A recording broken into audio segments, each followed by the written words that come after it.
ಸಾಹಿತ್ಯ ಪರಿಷತ್ನಲ್ಲಿ ಹಣ ದುರುಪಯೋಗ ಮತ್ತು ಆಡಳಿತದ ದುರ್ಬಳಕೆ ಆರೋಪಗಳು ಕೇಳಿ ಬರ್ತಾ ಇವೆ. ಸಾಹಿತ್ಯ ಪರಿಷತ್ನಲ್ಲಿ ಹಣವನ್ನ ದುರ್ಬಳಕೆ ಮಾಡಿಕೊಳ್ಳಲಾಗ್ತಾ ಇದೆ, ಆಡಳಿತವನ್ನ ದುರ್ಬಳಕೆ ಮಾಡಿಕೊಳ್ಳಲಾಗ್ತಾ ಇದೆ ಅನ್ನುವಂತಹ ಆರೋಪಗಳು ಸಾರ್ವಜನಿಕರಿಂದ ಕೇಳಿ ಬರ್ತಾ ಇದೆ.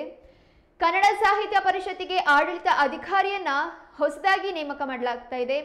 ಕನ್ನಡ ಮತ್ತು ಸಂಸ್ಕೃತಿ ಇಲಾಖೆ ನಿರ್ದೇಶಕರಿಗೆ ಅಧಿಕಾರವನ್ನ ನೀಡಲಾಗಿದೆ. ಕನ್ನಡ ಸಾಹಿತ್ಯ ಪರಿಷತ್ ಮುಖ್ಯಸ್ಥೆಯಾಗಿ KM ಗಾಯತ್ರಿ ಅವರು ಅಧಿಕಾರವನ್ನ ಈ ವೇಳೆ ಸ್ವೀಕರಿಸಿದ್ದಾರೆ.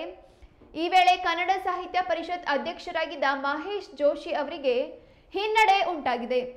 ಅವ್ಯವಹಾರ ಕುರಿತಂತೆ ಸಹಕಾರ ಇಲಾಖೆ ಆದೇಶ ಹೊರಡಿಸಿದೆ. ಈ ಆದೇಶವನ್ನ ಸಹಕಾರ ಇಲಾಖೆ ಜುಲೈನಲ್ಲಿ ಹೊರಡಿಸಿತ್ತು.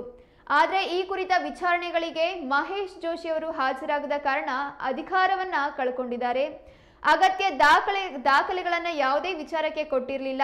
ಈ ಹಿನ್ನೆಲೆಯಲ್ಲಿ ಸರ್ಕಾರದ ಮಹತ್ವದ ಆದೇಶವನ್ನ ಪಾಲಿಸಬೇಕಾಗಿ ಬಂದಿದೆ.